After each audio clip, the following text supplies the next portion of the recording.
When global pandemic strikes, Erica Lilly and her friends learn that even if you are weaving magic to save the world, there are still consequences.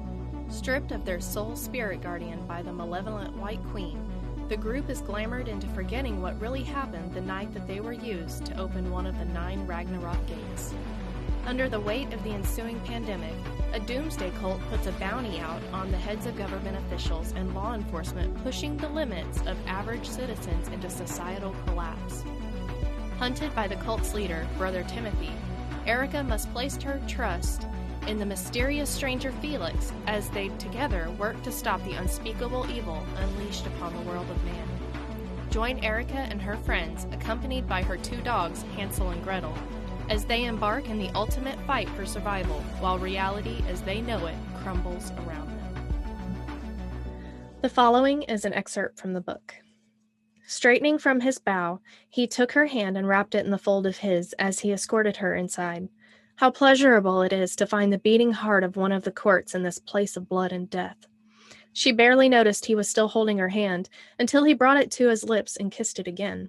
The spot where his full red lips brushed her skin burned an electric current of beauty and warmth that spread from her hand deep into the core where her soul trilled in long-lost recognition. Erica could not find her voice to speak, so enthralled she was with the man. In her stupor, she had not noticed that he had guided her to the dance floor. Erica sighed, knowing this is the place where magic dies. She simply could not dance. Regretfully, she remembered all those times her mother made her go to dancing class. Erica would pretend to hurt her foot so she could sit on the side of the room and read comic books. While they were outside, the throne room had been transformed.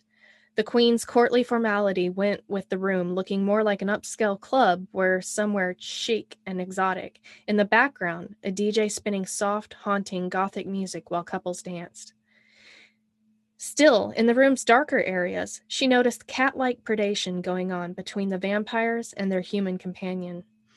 In fact, many of the vampires lounged on sofas, feeding on their pets, while others were making erotic blood love to one another on the various plush and luxurious sofas. The scene was one that screamed of depravity, yet instead of repulsion, Erica felt the heat rising in her that shamed her. Despite part of her being shocked and appalled by what she was seeing, there was another part deep within her that wanted to dive into the wickedness and run free. The Count seemed to notice her hunger as he circled her. His movements were so graceful that they made even a soft-pawed cat look clumsy. He was beautiful, and while she genuinely expected that she would be unable to move, she found herself moving fluidly with him taking the lead. He pulled her close to him, his gaze holding hers.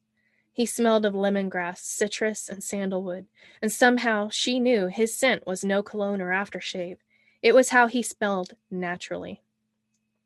Allowing the dance to say everything that was to be said, he pulled Erica close and spun her around. Then he twirled her back into his arms. It was like a bolt of lightning struck her, and she finally understood. "Light elf," she whispered. For his ears alone, their eyes touching. Grinning at her, he seemed to glow with the sun's radiance. Amongst other names, Darkfire, but yes, though it is an old name, I do not hear much these days. "Why are you here?" she questioned as he twirled her again and brought her close, so close this time that their bodies touched and moved as one.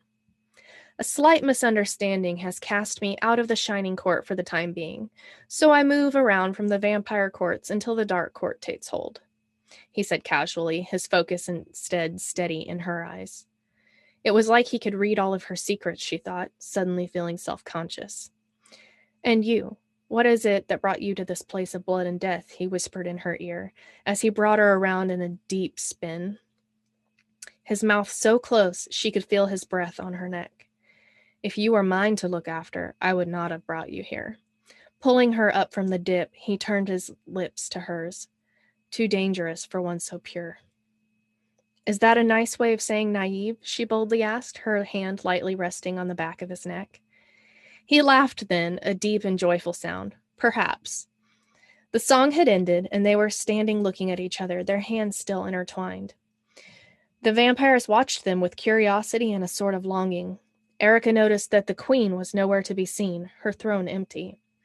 Looking around, she spied Felix in the shadows watching her, his face expressionless. "Excuse me," she told the Count, physically having to pull herself away from his touch, from the feel of him. "I must return to my escort." He caught her arm, turning her to him. "Not before I get your name, Darkfire." "Erica," she said breathlessly. "Erica Lily." This has been an excerpt from Part 1, Tapestry of Worlds, White Raven Awakens.